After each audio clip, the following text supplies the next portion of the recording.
What's up, fellas? Today we're looking at the second update for Bellwright. Another June update. It's the 27th. This one focuses on quality of life updates or improvements. The first one introduced some new features like training and whatnot, and bandit camp migration. This one's going to focus on quality of life stuff. So let's get into it.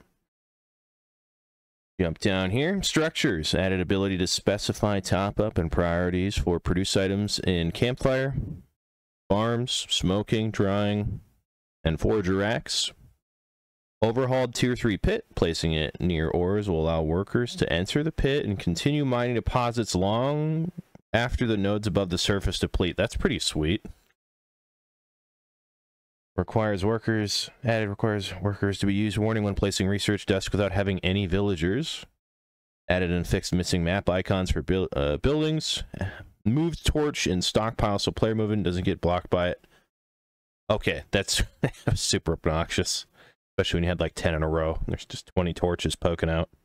Updated descriptions of various buildings to reflect their updated functionalities from previous updates. Fixed visual issues of black boxes stretching beyond beehives in apiary. Fixed player-built lanterns not lighting when built at night. Settlement storage. Overhauled stockpile storage screen to fit expanded categories better. Added item search. Okay. Unified categories on settlement storage, harvesting, and trading screens, with those used in the stockpile storage screen, allowing to search specifically for weapons, tools, etc. Added arrow basket for simplified storage, usable staging ground. Made broken equipment items visible for deliveries and storage filters. So I guess you could ship your broken pickaxes from your mining camp back to a place where they can repair them. That's pretty neat. Added quest items category to stockpile storage filters to distinguish them from knowledge books and miscellaneous items. Improved stockpile storage rules logic to not try to create requests for the entire max rule. Fixed stockpile storages on old saves that had an outdated categories disabled. Disabling equipment before the change wasn't allowing workers to use the storage for specific types like weapons. Outpost deliveries. Added error text when no origin settlement was selected for delivery. Added villager requirement and delivery capacity hints to delivery UI. Updated visuals of delivery UI to match other screens. Added displaying available item count in source and target settlements on delivery list. Added order pop-up, highlighting whether there are enough items available for the next delivery. Added display of the last delivery result, showing the amount of actually delivered items when it's less than requested with details. Okay. This is a good... villagers. Forbid villagers to eat food from the research desk. Added visible reasons why workers can't work certain jobs and villager inspect screen. Made workers only bring necessary fuel for crafting to prevent wasting peat and furnace. May help campfires too. Extended stock up command to allow companions to grab bags and food pouches. Fixed villagers dropping resources on the ground and inspecting while they're carrying stuff to warehouses after dismissing them from companions, typically when their inventories are full. Fixed workers getting stuck in auto harvesting when they're not allowed to harvest resource nodes. Fixed villagers getting stuck when dropping and picking up items at lumber mill storage. Other quality of life improvements. Increased time player loot bag is active from 10 minutes to 2 hours. Okay, that's pretty important, I guess. You get killed often in the early game. This could help a bit.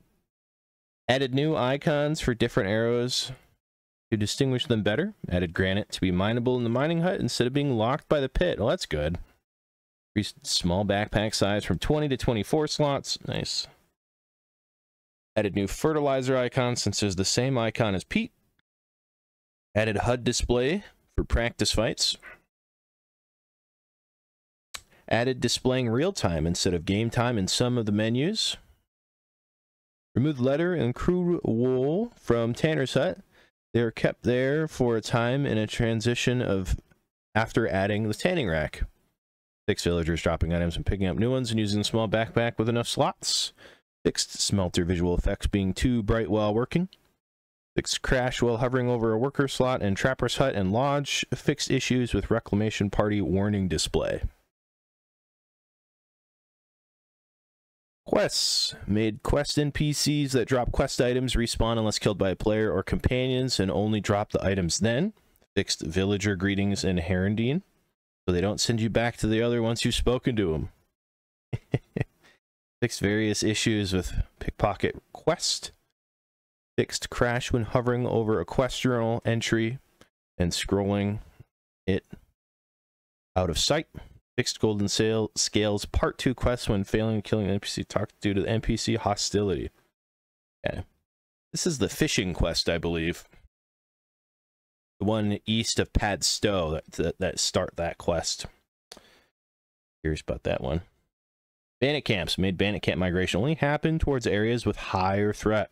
Fixed wrong difficulty icons on some bandit camps. Fixed bandits not migrating to some areas outside of the threat area. Fixed rare crash with village hall belonging to invalid settlement. Fixed enemy party locations showing incorrectly on the map. Fixed crash when raid sent settlements with no items to steal. Adjusted image tone mapping to improve visual contrast.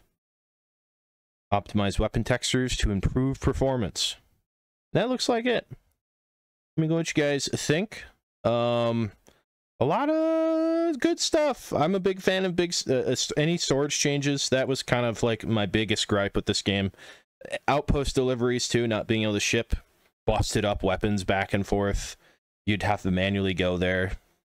What I did to get around that was set up a storage box next to the waypoint or the signpost, and then just grab the broken tools out of there and then TP back. And usually that was fine.